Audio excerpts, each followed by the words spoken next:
Hello friends. आज का जो टॉपिक है वो बड़ा ही इंटरेस्टिंग टॉपिक है। मेरे कुछ फ्रेंड्स ने सजेस्ट किया था और मैंने भी सोचा कि अभी का जो पॉलिटिकल सिचुएशन है उस पर क्यों ना कुछ बोला जाए। तो ये टॉपिक का जो नाम है वो है India is finding alpha man in Narendra Modi. Bharat को एक नरकेसरी की तलाश नरेंद्र मोदी में है। दोस्तों, ये टॉपिक नहीं है, ये अभी की पॉलिटिकल सिचुएशन का एनालिसिस है कि हमारा जो 125 करोड़ का देश है उसको सारे प्रॉब्लम का सॉल्यूशन एक व्यक्ति में क्यों नजर आ रहा है। उसको क्यों ऐसा लगता है कि एक व्यक्ति आएगा और अपने सारे मुश्किलों का हल करके चला जाएगा। ऐसा क्यों लगता है? खास करके हमारे जो युवा वर्ग है, जो फर्स्ट टाइम वोटिंग करने वाले हैं इस बार, उसके लिए मैं बोलता हूं कि ये सोचने वाली बात है दोस्तों कि हमें ऐसा क्यों लगता है कि एक व्यक्ति सारे प्रॉब्लम को मिटा सकता है। भारत एक गरीब देश है। भारत और गरीबी ये दोनों शब्द इतने जुड़ गए हैं एक दूसरे से कि वो अलग होने का नाम नहीं ले रहा। हम जहां भी जाते हैं और हम कहते हैं कि हम भारत से आए, हम इंडिया से आए, तो वो लोग कहते हैं भारत गरीब देश है, ये गरीब देश में से आ रहा है। ऐसा क्यों कहते हैं वो? और वो क्यों ना कहे हमें गरीब देश, जब दुनिया का एक बड़ा हिस्सा बिलो पॉवर्टी लाइन जी रहा हो भारत में। वो क्यों ना कहे हमें गरीब, अगर दुनिया का सबसे बड़ा स्लम भारत में हो। भारत एक गरीब देश है। मैं नहीं मानता, आप भी नहीं मानेंगे कि भारत गरीब देश नहीं है। फिर भी ये दोनों शब्द इतने जुड़ गए हैं। खास करके आजादी के बाद 70 सालों के बाद भी आज भी हम एक गरीब देश के तौर पे जाने जाते हैं। हमें ये पसंद नहीं है। हमें इसलिए नहीं पसंद है कि हम हमेशा अपने आप को सोना की चिड़िया कहलाना चाहते हैं। वो देश जो कभी सोने की चिड़िया कहलाता था, उसको आज भी गरीब देश जब कहते हैं लोग तो अच्छा नहीं लगता है। भारत एक गरीब देश है, ये खटकता है हमें। हम क्यों गरीब हैं? मैं नहीं मानता भारत देश, हमारा देश गरीब देश है। एक राइटर आया था, एक बहुत ही बड़ा अमेरिका से विजिट करने के लिए भारत आया था, एक बड़ा बहुत बड़ा राइटर। और वो जब भारत में घूमा, उसने अलग अलग राज्यों की संस्कृति देखी, हमारा रिच हेरिटेज देखा, उसने भव्य मंदिर और मस्जिद देखे, भव्य भवन को देखा, हमारी जो एकता देखी।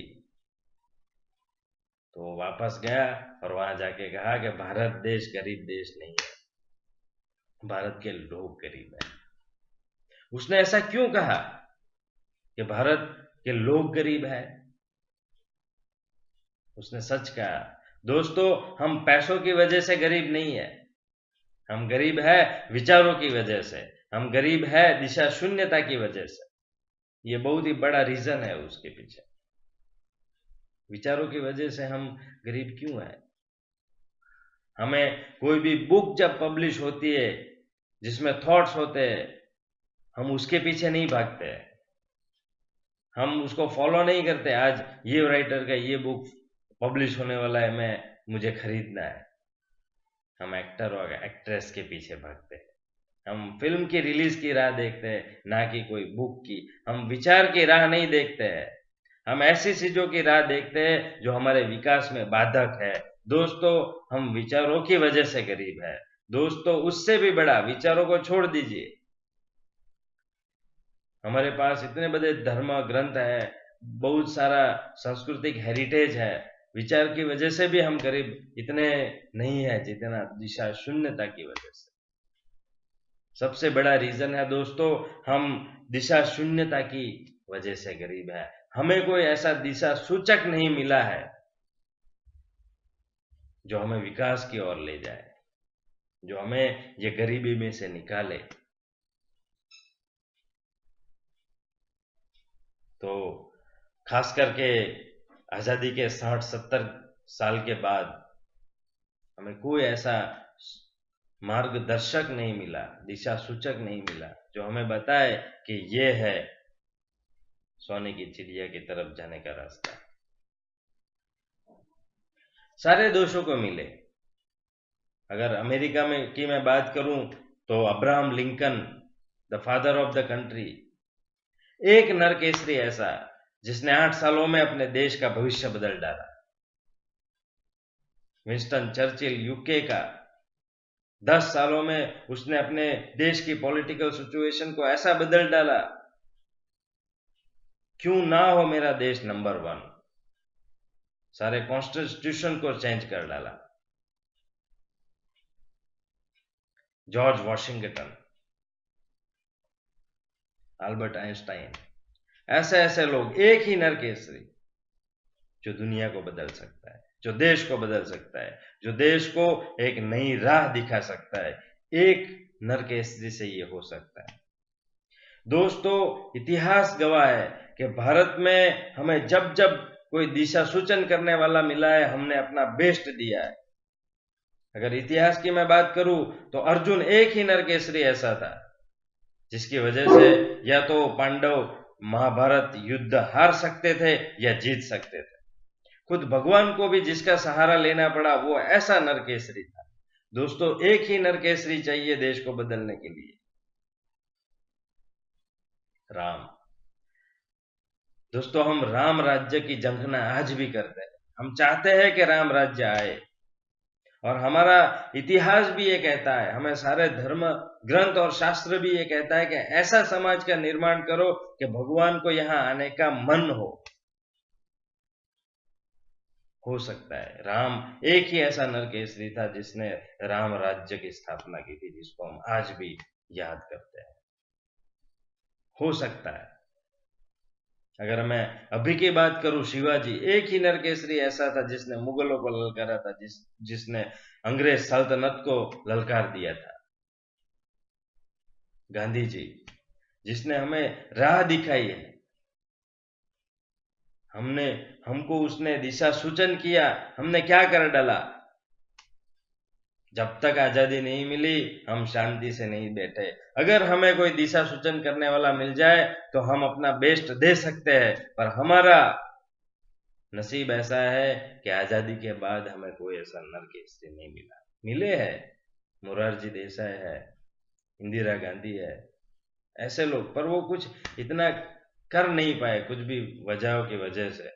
इसलिए शायद आज भी हम अल्फा मैन की तलाश कर रहे हैं, जो हमारे देश को फिर से सोने की चिड़िया कहलाने वाला देश बना दे। सारे देशों को मिले, हमारे देश को नहीं मिला। तो हमारे देश के युवा वर्ग, आपको मैं कहता हूं कि हमें आज ही विचारों के पीछे खड़ा हो जाना चाहिए। हम विचारों के दीवाने क्यों नहीं बनते हैं? हमें दिशा सूचक क्यों नहीं मिल रहा है? इस बार मौका है। नरेंद्र मोदी में हमें ऐसा अल्फा मैन दिख रहा है। वो जब बोलते हैं तो उसकी आवाज में एक गूंज उठती है, उसकी आवाज में, उसके वचनों में हमें एक प्रॉमिस नजर आता है, जिसकी 56 की छाती है, जिसको देश की भलाई करनी है, जो मुद्दों की बात करता है, जो अपने कंधों पे सारी जिम्मेदारी लेने के लिए तैयार होता है। वो कहता है कि अगर मैं प्राइम मिनिस्टर बनता हूं तो मैं इस देश को नंबर 1 बना दूंगा। जो रिस्पॉन्सिबिलिटी, जो प्रॉमिस कर रहा है, खुलेआम प्रॉमिस कर रहा है। कौन सा ऐसा नेता आज तक का मुझे बता दो कि मैं बनाऊंगा हमारे देश को नंबर 1। शायद इसीलिए हमें वो नरकेसरी नरेंद्र मोदी में नजर आता है। दोस्तों, हमें और गरीब देश के तौर पे जाना नहीं चाहिए। हम फिर से सोने की चिड़िया बनेंगे। हम फिर से ये साबित कर देंगे कि we were the best and we are the best. चलो दोस्तों, इस बार नहीं तो अगली बार नहीं तो कुछ और, पर हमें ऐसा नरकेसरी मिलना चाहिए, खोज चालू रहनी चाहिए, और फिर देखते हैं आगे आगे आगे होता है क्या। Thank you.